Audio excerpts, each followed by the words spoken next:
రంగారెడ్డి జిల్లా రాయకల్, దేవునిపల్లి, ఏలంపల్లి, పీర్లగూడ గ్రామాల నుండి భారీ ఎత్తున బీఆర్ఎస్లో చేరారు. ఎమ్మెల్యే అంచనా ఆధ్వర్యంలో కాంగ్రెస్ మాజీ మండల పార్టీ అధ్యక్షులు ఆసిన్నిగౌడ్, సర్పంచులు రాఘవేందర్, కృష్ణయ్య తదితర ఉప సర్పంచులు పార్టీ తీర్థం పుచ్చుకున్నారు. సీఎం కేసీఆర్ దేశానికి పాలనలో ఆదర్శంగా నిలుస్తున్నారని షాద్నగర్ ఎమ్మెల్యే అంజయ్య యాదవ్ అన్నారు. కాంగ్రెస్ నాయకులు కేసీఆర్ను చూస్తున్న అభివృద్ధి చూసి మొక్కును వేలేసుకుంటున్నారని, నిరుద్యోగ దీక్షలపైన బండి సంజయ్, రేవంత్ చేస్తున్న ఆరోపణలకు అర్థం లేదని విమర్శించారు.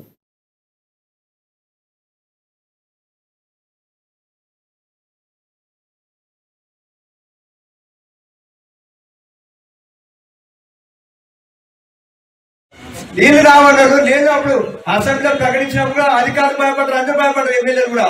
సార్ నీళ్ళు ఇస్తేనే ఓట్లు ఆడతాడు, ఎట్లకెళ్ళి ఇస్తారు, ఏ విధంగా అవుతారు. అధికారులు బయటకు వచ్చినాక ఎవరంటే అయ్యో పని రా సార్, ఊరు నుంచి ఊరు నుంచి పైప్ లైన్ అంటే అయితే ట్యాంకర్ అంటే సమస్యలు అయితే కృష్ణానది ఇక్కడ నీళ్ళు ఇవ్వాలంటే ఎట్లా అవుతుంది అని చాలా బాగుపడరు. అదే ఒకసారి కమ్మదాన పోయి చూడరు, ఎంత మంచిగా కూడా వస్తలేదు. ఈ కొనని ఫిల్టర్ నీళ్ళు చాలా మంది ఫిల్టర్ రాదు, ఫిల్టర్ మంచిగా ఆరోగ్యానికి మంచిగా.